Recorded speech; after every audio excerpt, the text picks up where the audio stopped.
Hi, I'm going to show you how to make some food. First, I will start with dog food preparation. Step 1. Turn on your creepy lighting. Check. Step 2. The lighting will go out on you because it is creepy lighting. So I'll put it back on. And then it will go off again. And get a cup.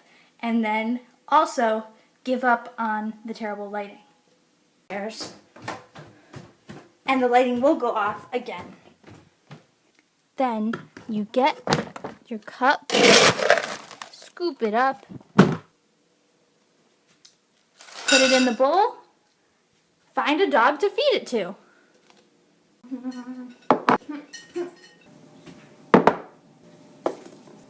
So today we're going to make the quinoa that is Mediterranean inspired. So as you can see, as compared to last time when we did a more, Mexican-y one, we've got some artichoke hearts, little red chili paste. Not sure if I'm going to use this, we'll see.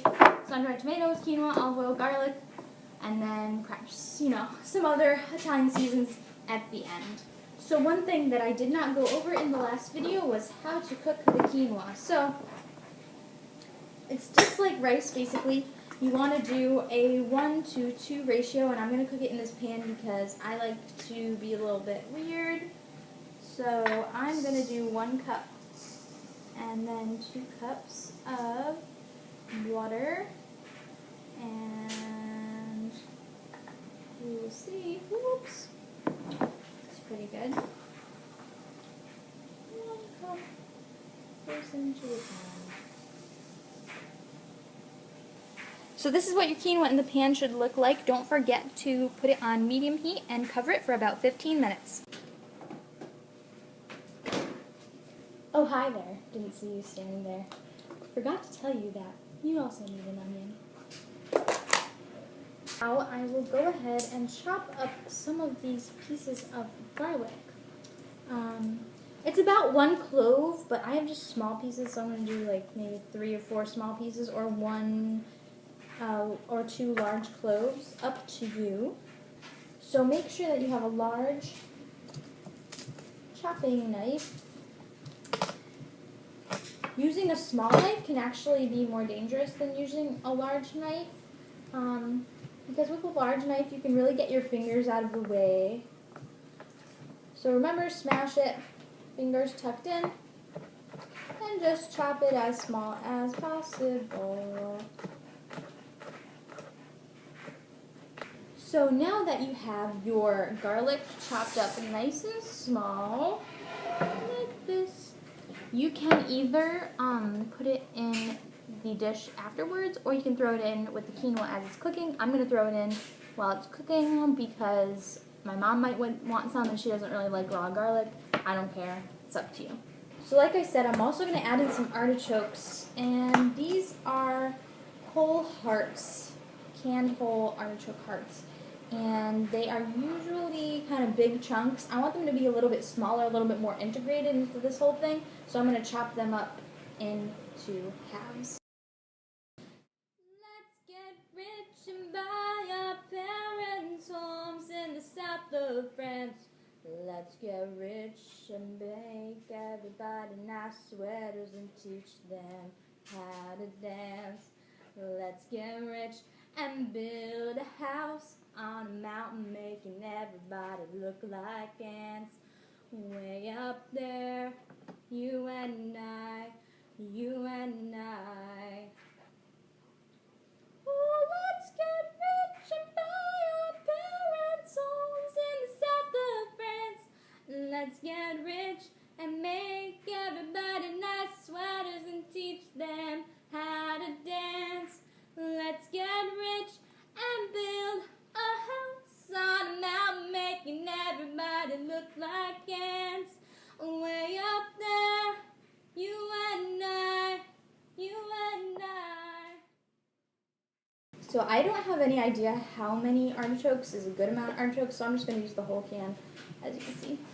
Bite-sized pieces, and then you will be good to go. Okay, all the avocados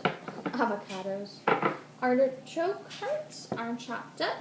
Let's go ahead and take a look at the quinoa. Okay, so this is what we have. I don't know if you can see, but usually you might get like little alien rings that come off of this stuff, and that's good. Okay, so now we're going to start putting all the good tasting stuff together. So first I'm going to add in the artichoke.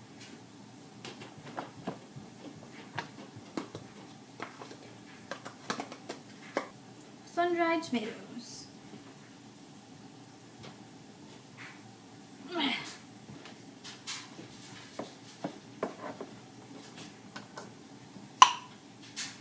So just put in as many sun-dried tomatoes as you would like. I like a lot of them. And there's some oil in there too, which is also going to be good to dress the quinoa. So you're not wasting that oil either. Instead of putting in separate olive oil, you can just put in this oil. So there you go. I did about that much down. Maybe a little bit more oil. We'll see how that is. I've decided that I am going to go through the trouble of putting in a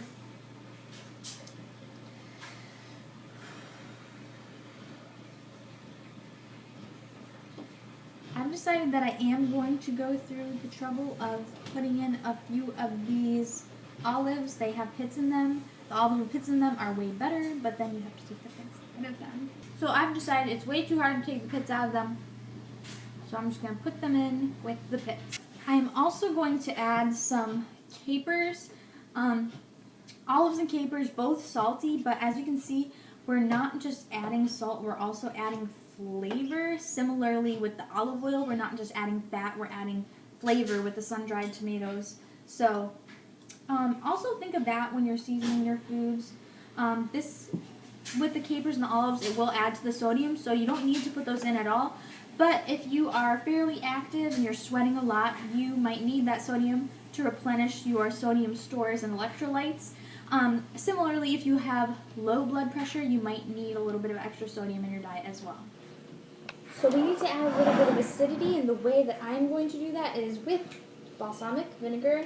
Put it into taste. I like stuff pretty vinegary, so I like to be generous with it, but you can say hi to Misty. So as you can see, we have our cooked quinoa here, and I'm just going to add it in. So now that you have all your deliciousness stirred in, I'm going to add a few extra little things to just bring it up a notch and make it way better. Even though it is already good, I just tasted it. I bunched up a little roll of fresh basil. If you don't have fresh basil, you can of course use dried, but fresh is always way better. I know they're so expensive, but if you can have an herb garden, you're really lucky. But we have some basil here, so I'm just going to put a little bit of that in. I'm going to add this Italian herb seasoning and black pepper.